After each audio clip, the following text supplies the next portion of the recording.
Welcome to Flourish in the Foreign, the award-winning podcast that celebrates, elevates, and affirms the voices and stories of Black women living and thriving abroad while exploring living abroad as a pathway to wellness. I'm your host, Christine Job, a Black American woman with Trinidadian roots, a business strategist and consultant from Atlanta, living and thriving in Valencia, Spain.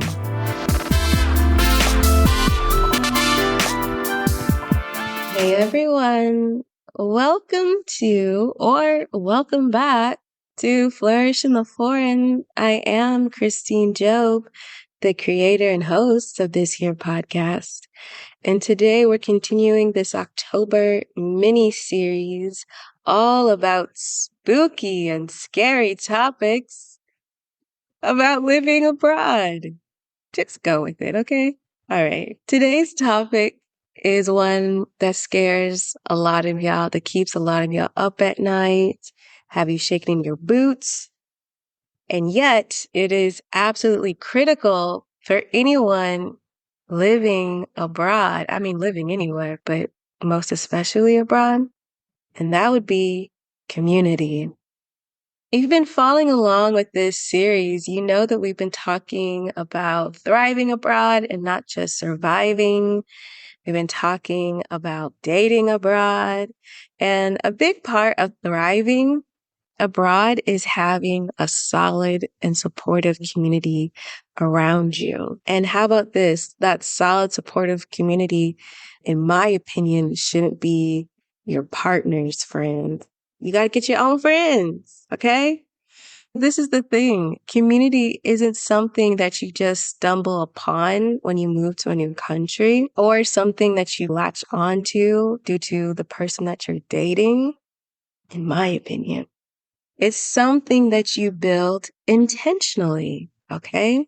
So today we're going to talk about how you can build and nurture your own community abroad. So let's get into today's episode. All right, y'all. Let's be honest, okay? Moving abroad can be a lonely experience. And in fact, if you recall season 5, episode 1, where I feature my dear friend Erin, who lives here in Valencia. Yeah. And her episode was so incredible. I mean, I learned things about her I didn't even know. I'd be like, I've been knowing you for 7 years. I didn't know that about you. But towards the end of her episode, she offers some really poignant advice, which is to understand who you are when you're alone. And that being a really integral part of you thriving abroad. And I really think it's a really integral part of you cultivating a community is understanding who you are when you're alone. Because no matter if you move abroad with family or by yourself, solo dolo, like you will be alone in ways that you are not expecting. And it's important for you to understand, who are you when you're alone? Are you someone that becomes impulsive and throws yourself into situations because you just want to be alone? Are you a person that's okay being alone? Are you a person that does not like being alone? All of these things are really important because it really goes to some of those inner feelings that are churning that we often don't take the time to really understand. We just know that we feel uncomfortable. We just know that we don't like it. We don't really take the time to understand what's going on. We just slap it with some type of broad brush of discomfort, or maybe we're saying it's loneliness or what have you. Then we're in the mode of combating this negative feeling. So if you haven't checked out Erin's episode, I recommend you to do so.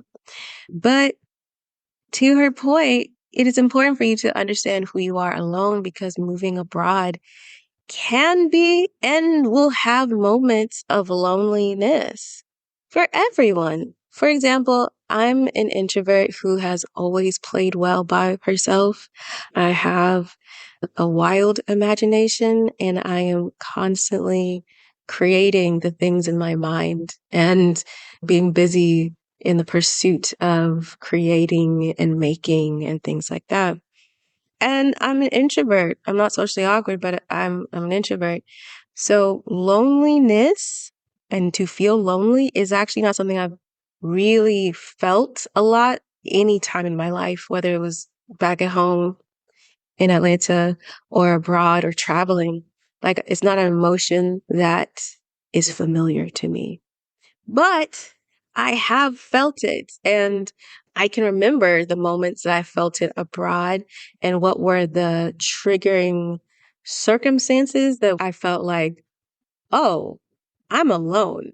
Like, oh, I'm out here by myself.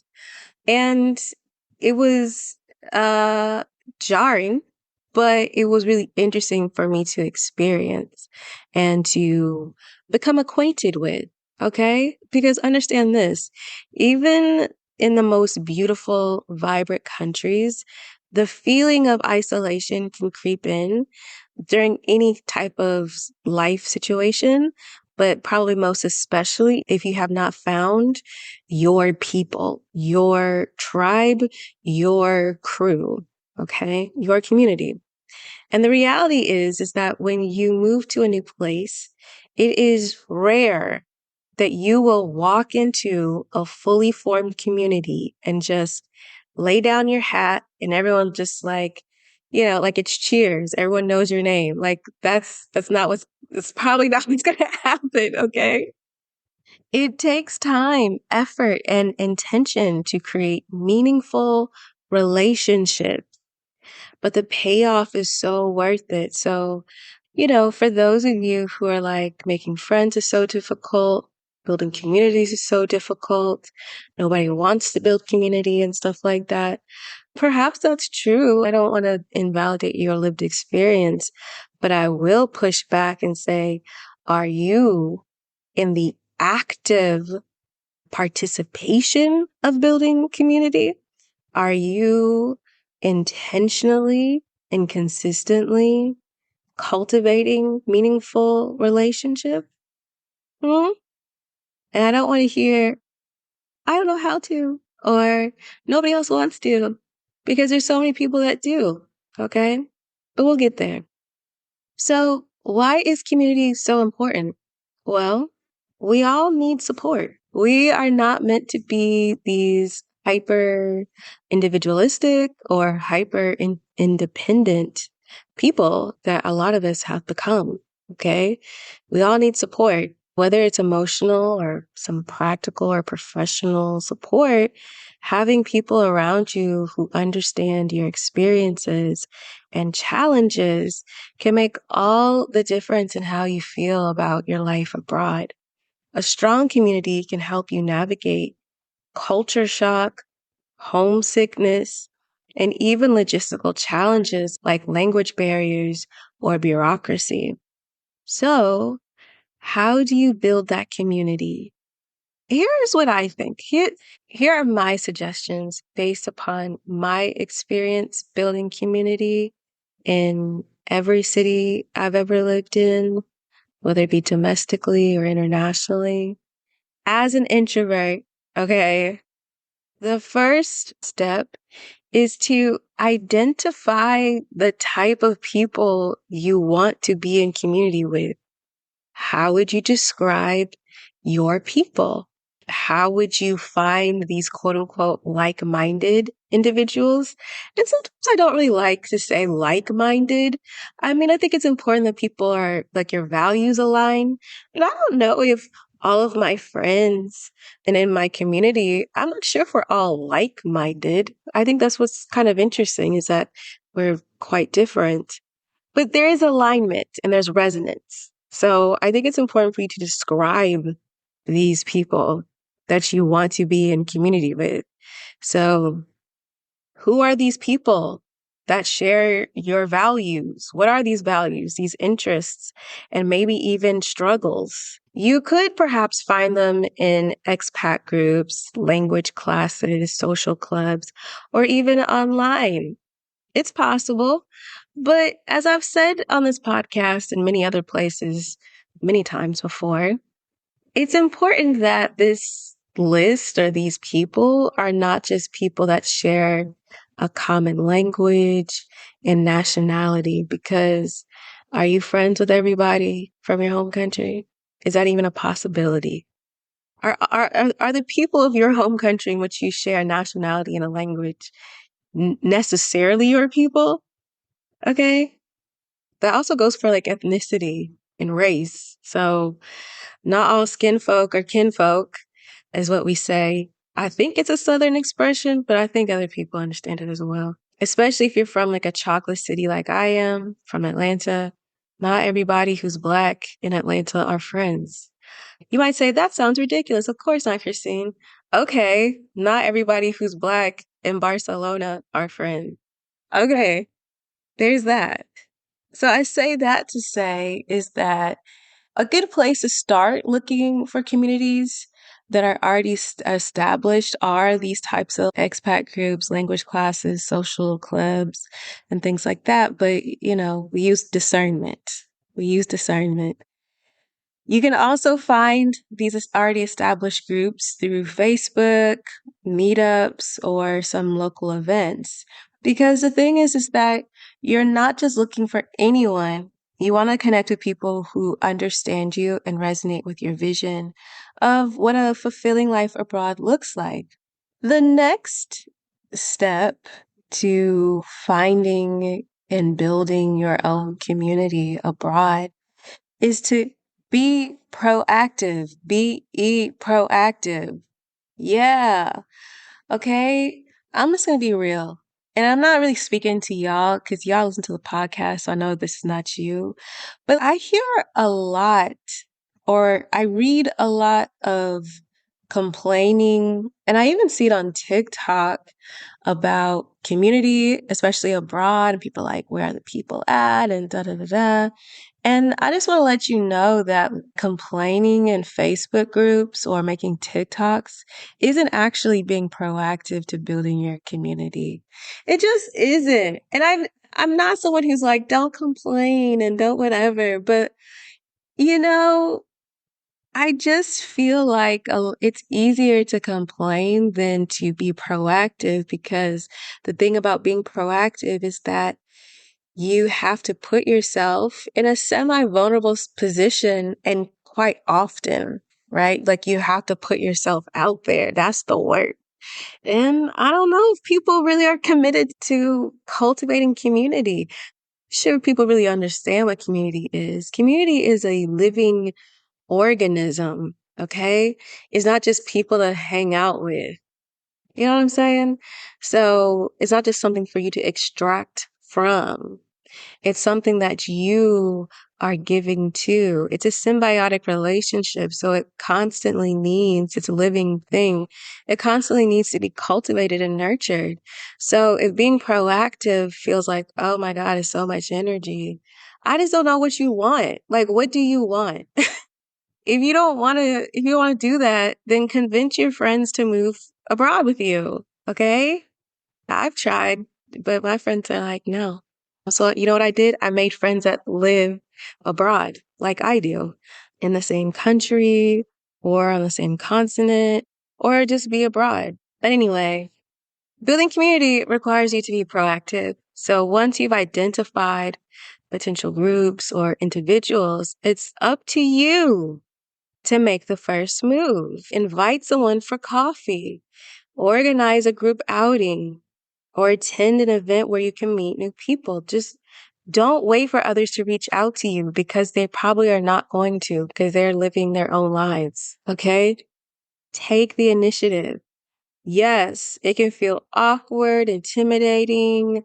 It can trigger, I don't know, scenes of high school lunch or middle school lunch or what have you. But you've gone to therapy and you've worked through that. So you're going to be fine. Okay? Just remember, everyone else is likely looking for connection too. Someone just needs to make the first move. I feel like this is the biggest cheat code, and a lot of people don't want that to be the answer.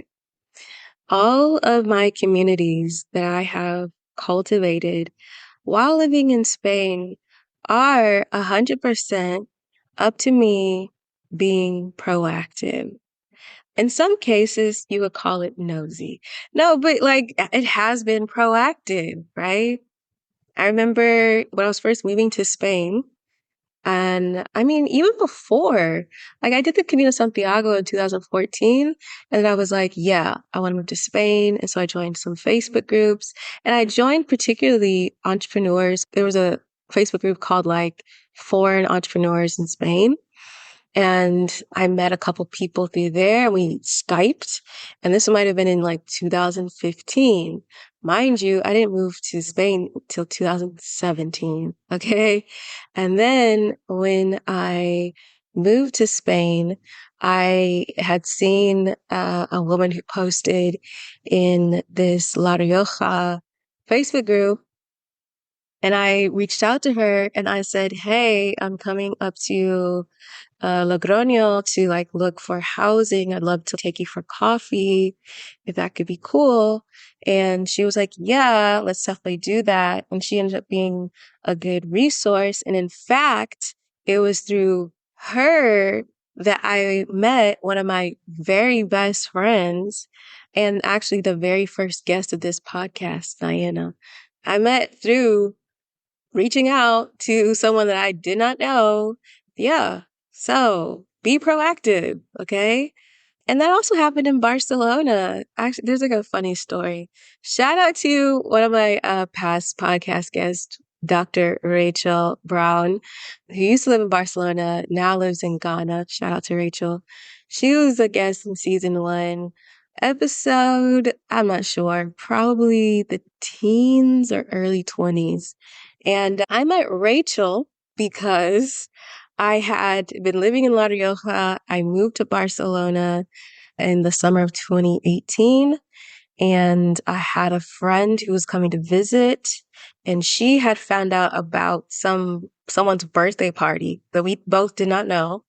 But all we knew was there's going to be like some Black people there. We were like, oh, yeah, let's go. So did I crash someone's birthday party? No. The party was over by the time we got there. Okay. And, but there were all these just amazing Black people from all these different countries and places. And that's where I met Rachel. And she was just like, who are you? You're part of the crew. What's your number? And stuff like that. You see what I'm saying? Like, you have to be proactive. And then here in Valencia, I've been very proactive. I just been out. And because I'm fairly particular, okay, about the things that I do, it has been easier for me to just create the things that I want and to just meet people. And then I go to events and I meet someone that's cool, and then I meet someone else that's cool somewhere else, and then I bring them together. And that's how my very robust community, I mean, we're quite deep here in Valencia, has been cultivated by being proactive. You got to make the first move, okay? You have to. Just do it, like Nike. This has not been sponsored, although it should be. Hey everyone, I hope you're enjoying this episode of Flourish in the Foreign. And if you are, be sure to share this episode and of course support this podcast. You can do so by buying me a coffee at buymeacoffee.com/flourishforeign and leaving me a nice note. I love when you guys leave me notes like that. It makes me feel so nice. You can also support this podcast by leaving a review of this podcast on Apple Podcasts or on Spotify. Fun fact, Spotify now gives me the option to respond to your comments. So if you listen to this podcast on Spotify, you can leave comments, suggestions underneath each episode, and I can respond to you, which is really cool. It's a little bit more interactive that way. So be sure to do that. Also, make sure that if working with me in the Move Abroad with Intention coaching program is a priority for you, make sure that you get in contact, okay? Yes, do that. And if you're interested in starting your own business, check out my free training from marketable skill to business and get started today. All right, let's get back to this episode. The third step, I would have to say, is that you have to be consistent. I tell people who move abroad, and I say this especially to my introverts, just know that during this period of upheaval in your life, right? Like everything is different and it's exciting, but also can be really exhausting. Just commit to being outside for at least 6 months to a year when you are cultivating this community. Okay. Now, being outside for an introvert and being outside as an extrovert, those are different things. But I'm speaking to the introverts. Just be prepared to be outside consistently for at least 6 months to a year to cultivate this community. Okay. Don't tell me like, oh, I haven't built community and you have not been outside. You have to consistently be outside. And you're like, but that's not my soft life. Your soft life definitely has community. Okay, girl. It definitely has community. And being outside has different meanings for everybody. I didn't say be outside and do things that you don't like to do, but you have to be outside. Yeah, you do. Yeah, you do. Okay? Because the key to sustaining and nurturing relationships is consistency. So you might meet somebody who's cool, but they'll just be like, okay, that was cool. Like, y'all not friends. You met one time. Y'all not besties. Or, you know what I'm saying? So you have to be consistent. So it's not enough to meet up once again, once, and hope that you will become best friends. You need to invest in these connections by following up, organizing regular meetups, and checking in with people. That's how this works, right? Building a strong community abroad takes time. So be patient and keep showing up for the people you want to include in your circle. Okay? You have to be outside. You just have to. Okay? For example, I've said this many times before, I'm pretty sure on this podcast, but when I first moved from Barcelona to Valencia, I was on a Facebook group and I asked people, I said, hey, are there any podcasters here or other content creators? I'd love to meet up. And I got such an overwhelming response, but not of people being like, yeah, here, let's meet up here. Everybody was like, that's such a good idea. Set it up and let me know what time it is. And I was like, I just moved here and I'm not even lying. I might have been in Valencia for a week or two. And I was like, I just moved here. They're like, yeah, set something up and let us know. And it was hilarious. I was just like, oh, okay. And so I had to be like, well, I just moved here. Can someone suggest a coffee shop? And they did, but nobody would organize it. Isn't that interesting? So I ended up organizing this podcast club. And then I had this podcast club and we would meet monthly consistently for a year and a half. I actually put it on hiatus this year. I haven't been meeting up with the crew, but it's really interesting because it grew and grew. And I met all these amazing people through it, professional connections, personal, just cool people to know around town by just putting it out there, being proactive, and then consistently hosting it. And it wasn't hard because I just would meet at a cafe. I'm just saying this to you. Just do it. Just commit to it. Okay. So let's talk about some practical tools you can use to nurture community you're building. I've already mentioned them, but I'm going to be more explicit this time. 1, leverage social media and expat groups. Okay. But this is how I want you to do it. A lot of people try to leverage these groups and they just say, hey, I'm moving to Kigali. Who wants to be my friend? Essentially, that's what y'all sound like. Okay. Or you're like, hey, everyone, I just moved to Auckland and I'm so excited to be here. Can't wait to meet you guys. And I'm just gonna be real. I think that's whack. I'm sorry. I'm sorry. This is how I would recommend it, okay? I would say, hey everyone, I'm so and so. I recently moved to Bogota from Atlanta, and I'm really excited to be here. I decided to move here because of XYZ reasons. I used to do XYZ things, and I'm looking to do the same or similar here. If anyone knows where I can get involved with XYZ things, please reach out. Or if anyone is open to grabbing a coffee, I'd love to treat you. That's what I would do. One, because people like getting free coffee. And maybe they won't make you pay for it, but I think that is a really open and warm welcome. I think also that it says more. It allows people to say, "Oh, okay, we have some interests, or I can tell you what I know about this specific thing." I just remember when I was living in Barcelona, we started a Black Women in Barcelona WhatsApp group that has now just exploded. And it's very funny because it used to be like a really small kind of crew kind of thing.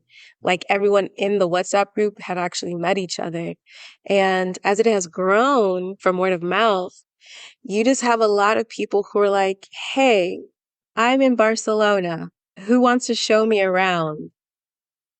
And I'm just like, for me, I can't speak to other people. It's just a turn off because I'm not a tour guide. So there's that. And it's just like a very strange thing. You know what it is? It's just not hospitable. You know what I'm saying? So I guess this is something about being Southern and also Caribbean is like being warm and being hospitable is a big thing in social interactions. And some people enter social interactions, even the ones that are online, with like their hands out with nothing else to offer. Like they're like, how can you serve me? It's like they're expecting these types of groups to be like a Google, to like spit out an answer, to give them something, and they bring nothing. And I have to wonder how robust their communities are. You know what I'm saying? I don't know. Maybe that's my ick. But there's a lot of people. I just remember, especially with that group, as it's grown, it's just been so, it's lost a lot of its potency. So my advice to you when it comes to leveraging social media and expat groups is to use them. You should definitely leverage them. You should definitely try to tap in, but I think it's really important on how you present yourself and how you show that you can contribute to a community. I guess it's kind of like um, you're trying to be welcomed into someone's space and you just have your hands out. People are different. You have different cultures. Like I wouldn't go to anyone's home without bringing something. Regardless if I've known you for years and years or not, like I don't come to someone's house empty-handed unless they explicitly say, "Do not bring a damn thing, Christine." You know what I'm saying? And so I guess my whole thing is you should come into those spaces not with expectations like, people are going to just roll down the welcome mat for you, but with the spirit of community. No one says you have to buy everybody a coffee or anything like that, but I think that will make all the difference. And that's something that I see consistently people don't do.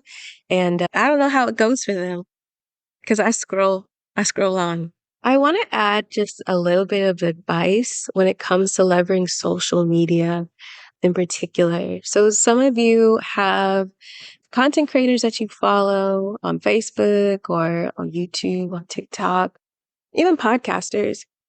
Maybe even you find them on LinkedIn. I don't know. I think people probably fall into two different categories. So I want to address it.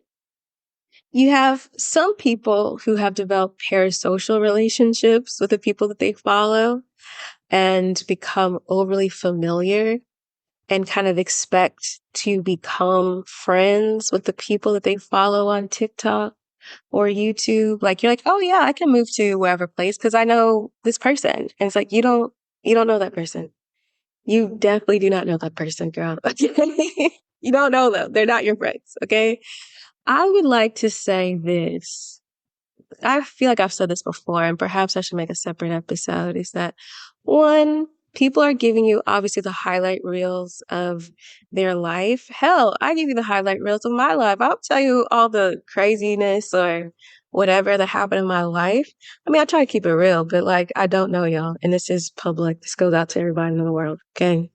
And I'm just not that person to be like, and you know what else happened that was rotten today? No.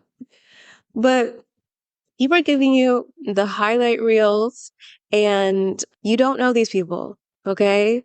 I would suggest that I wouldn't necessarily assume the person that you see on TikTok is going to become your friend abroad. Perhaps, okay? That perhaps, but I want to just address those people who are like kind of delusional. And I know everyone like loves being delusional now, but I'm like, all right, well, let's go back to like the original connotation of delusional and just call it a spade, right? Now, I want to go to the second group of people who are hyper aware and really self-critical and are like, I couldn't possibly ever reach out to someone because they'll think that's weird. They'll think I'm a stalker weirdo. Okay, relax. Okay. Like most things in life, it is all about how you approach people. I will use myself as an example, although I might regret this, but you know what? Whatever. I have had people reach out to me on one hand, a parasocial way, which is so interesting because I'm like, I don't even be showing my face. I mean, I did on YouTube sometimes, but you know, like I assume parasocial relationships are mostly for the people who are like, you know, on TikTok and YouTube and stuff like that. But no, it can actually happen with podcasts too. So that's interesting. Yeah, I've had people reach out in what I would describe a parasocial way. Like they were extremely familiar. And you have to know me, like podcast or not, that is just something that doesn't fly with me. I don't like people being overly familiar. That goes towards, you know, the friends of my parents who are like, don't you remember I held you as a baby? And I'm like, sir, I do not know you. Okay. Like that's just how I am. However, I've also had people who have reached out to me in a non-weirdo kind of way. I don't mean to be like weirdo parasocial, but like I've had people who I don't know approach me and I've been receptive to getting to know them and maybe even meeting them. And I think it's all in the manner in which you reach out. Okay. I don't think you should be overly familiar. I think you should be open and honest and transparent. And I think you should be quite normal. For example, I've had someone reach out who was like, hey, someone put me in contact with your podcast. I've heard about it and I see that you live in Valencia. That's really interesting. I live in Madrid. Would love to know how diverse you're finding Valencia. What's your experience? This was all over LinkedIn. And I was like, yeah, okay. And she's like, yeah, 'cause I'm considering moving there. And like the way she approached it, I'm a connector and I'm a pretty helpful person. So I was like, yeah, sure. I just like gave her some information. There was no indication and I don't think she was not like, and you'll be my first friend when I move there. No. Months went by. She let me know, hey, I am finally moving to Valencia. Thanks so much for your advice. Da, da, da, da. And I ended up inviting her to a pool party that I was going to. And now we're friends. Okay. I'm not saying that's going to happen with me and anyone else or you with anyone else, but I think there's just certain ways to do it. So I don't want you to be afraid of coming off like a weirdo because you probably won't if you're even having those thoughts. But I also want to let people know, don't be parasocial. Like, relax. You don't know people. And I think most importantly, if you're going to reach out to someone, I want you to do so with the thought that you may never meet this person in real life. And if that makes you feel a certain kind of way, then maybe you shouldn't reach out to them. You know what I'm saying? Because no one owes you their friendship or their community. And I just want to say that I've had really good experiences. Like, I haven't had too many like weird experiences at all. Like, generally, everybody is cool and yeah, cool. But I do have friends who are content creators, and the stories they tell me, wow, like people are crazy. Like, they'll be like, and then I showed up in Lisbon and I want to stay with you. And she's like, what?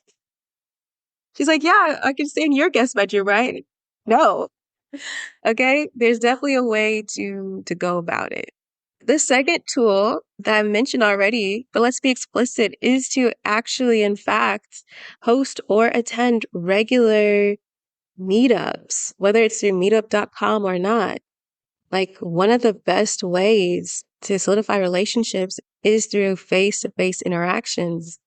So, if there aren't many events happening, you should organize it. If there's something that you want to experience, organize it. If it's a larger kind of event, then that's where meeting people and getting them on board to your project would be great. And you might be like, but I can't, and I don't speak the language. I just got here. Da, da, da. Look, either you is or you ain't. Okay, like this, it's either you is or you ain't. It's an amazing opportunity for you to meet locals, practice language, get out there, see how things work or don't work. It's a cool thing to do. But if you have all the excuses as to why you can't, then that's what it is. So that's what it is, okay? You don't have to go big. You can host coffee meetup. You can plan a weekend hike. Hell, you can start a book club, all right? But I think the more that you facilitate regular interactions, the stronger those bonds will become. And then what always ends up happening is that people hear about it and people start bringing friends and people reach out. So try it. Try it, okay? But also remember this, community isn't built overnight. It takes time, effort, and a willingness to put yourself out there consistently. But the rewards are worth it.